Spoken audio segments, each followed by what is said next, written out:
Uno de esos eventos religiosos, como tú muy bien comentas, es precisamente la Semana Santa, sin ir más lejos, de Plasencia. Ayer concretamente nos encontramos con el presidente de la Hermandad de Cofradías y nos dicen que la celebración de las procesiones penden de un hilo, que se están planteando muy seriamente que no salgan estos recorridos procesionales, pero no es la única medida que está tomando la Iglesia para frenar la expansión del COVID-19. De hecho, la Archidiócesis ha emitido una circular dirigida a todas las parroquias con 7 puntos de obligado cumplimiento, entre ellos, por supuesto, restringir el contacto físico entre los feligreses y también entre los sacerdotes y los auxiliares, mantener vacías las pilas de agua bendita y, por supuesto, también que el sacramento de la comunión se entregue en mano, por supuesto, previamente a la desinfección y a la profilaxis de las manos, en este caso de los oficiantes.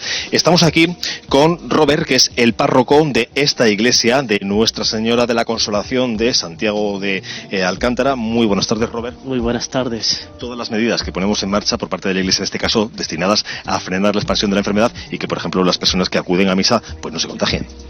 Pues sí, la iglesia, como es lógico, pues ha tenido que escuchar y que partir de la realidad, que es pues hay una epidemia, hay un virus, pues el coronavirus, y entonces pues ha tenido que tener que cuidar a sus hijos como una buena madre, ¿no? Y entonces ha tenido que escuchar el Ministerio de Sanidad, pues, y tomar la medida, ¿no? Y ha tomado pues estas 4 medidas, ¿no? No sé si se altera mucho el mecanismo de la Eucaristía, la rutina diaria del oficio. Pues sí se nota mucho porque pues la gente, como es lógico, tiene miedo y entonces pues sí, como sabéis bien que la realidad de nuestro pueblo de Extremadura pues son la gente mayores y entonces tiene miedo de salir y entonces pues se nota mucho la misa diaria. Vamos a preguntarle a algunas de las mujeres que frecuentan estos oficios en esta iglesia, concretamente a Ana. Ana, muy buenas tardes. Sí, buenas tardes. Mira qué guapa viene usted a misa. Uy, muchas gracias. ¿Usted tiene miedo del coronavirus? Un poco. ¿Tiene miedo? Sí, un poco. Me da más miedo por mi familia que por mí. ¿Y qué le parecen todas las medidas que está tomándose la iglesia para frenar la expansión de la enfermedad? Me parece muy justa. Sí, muy justas, ¿no? Sí. Me parece muy bien porque nos podemos contagiar enseguida unos a los otros por lo que se ve, que es una cosa rápida, demasiado. Hemos visto que ellas salían de misa y también tienen la costumbre, por supuesto, al salir del templo, persignarse, ¿no? Introducir la mano en la pila. El agua bendita. Pero en este caso no había agua. No, es que don Rodolfo... Robert. Don Robert, que yo le llamo de usted y no quiere que le llame de usted. Sí, es muy jovencito. Ha quitado el agua, ¿verdad? Ha quitado el agua porque puede ser infecciosa. Muy bien.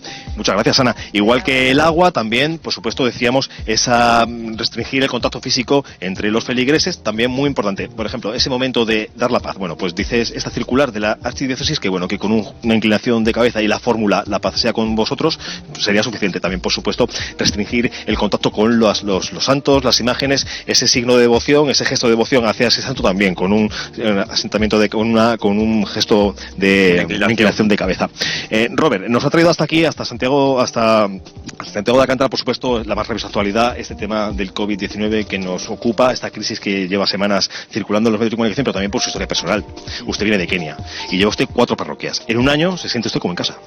Pues sí, aquí en los pueblos extremeños pues la gente son muy acogedora y entonces es cuando ya, por ejemplo, cuando salgo fuera del pueblo, fuera de la comunidad autónoma de Extremadura, cuando ya voy regresando, cuando aparece alguna señal de comunidad de Extremadura, de autónoma de Extremadura, pues me siento como en casa, de verdad que. Y una última pregunta obligada. Usted viene de Kenia. En su país, ¿cómo está el tema del COVID-19?